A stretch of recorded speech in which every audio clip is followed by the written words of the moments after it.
नमस्कार मोर प्रिय दर्शक वृंद। आमे आज एक सत्य घटना जहाँ भगवान को दया एवं भक्तों श्रद्धार चमत्कार देखाए से विषय रे देखिबा। कथाटी हेउची बहु वर्ष तलर ओडिशा रे एक सुना ग्राम थाए। सेठारे बास करुथिले विश्वनाथ। विश्वनाथ गोटिए गरीब कृषक थिले। घरे तांकर वृद्ध पितामाता पत्नी एवं छोट झीयटीए थाए। घरर अनेक दायित्व तांको मुंड उपरे। कृषि कार्य जहाँ किछि उत्पन्न हुए कष्टेमष्टे घर चली जाए, किंतु गत वर्ष तीव्र वर्षा रे तांको फसल समस्त नष्ट होईगला। घरे खाइबा पाई किछि अन्न न थाए। तथापि विश्वनाथ केबे निराश हेउ नथिले। से प्रतिदिन हाथरे थाल ओ खंजाणी धरी जगन्नाथଙ୍କ नाम जप करुथिले। से मने मने प्रभु को स्मरण करी कहूथिले, प्रभु मो परिवार को रक्षा कर। मु आपणଙ୍କ निकटरे सदा सर्वदा चिर उपकृत होई रहिबी।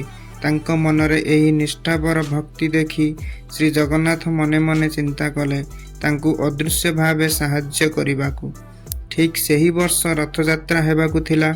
विश्वनाथ चिंता कले, मु मो प्रभुଙ୍କ पाखकू जाई मो विषय रे टिके जणैबी। यह भावी से अन्न और पानी नहीं पदयात्रा आरंभ कले। दिन पर दिन बीतीगला। फल विश्वनाथ दुर्बल हो पड़े। सांगरे आनिथिबा अन्न पानी मध्य समाप्त होईगला। विश्वनाथ को आउ किछि मार्ग दिशु न थाए। से थकी जाई एक वृक्ष मूल बसी पड़े।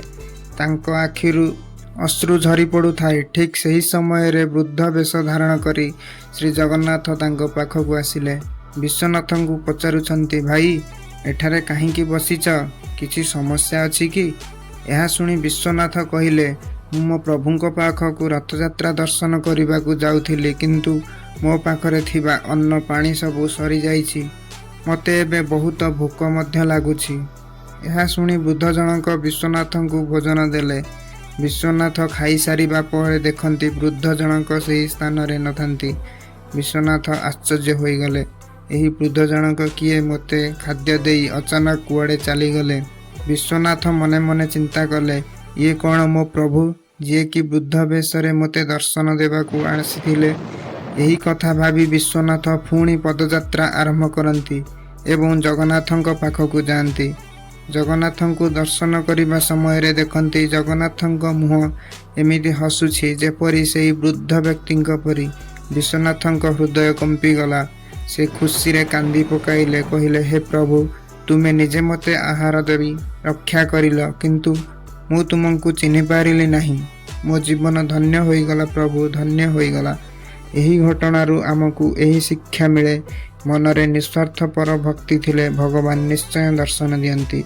आपनकू कहानीटी केमिति लागिला दयाकरी कमेंट करंतु एवं चैनल को सब्सक्राइब करी वीडियो को एक लाइक करंतु। जय जगन्नाथ।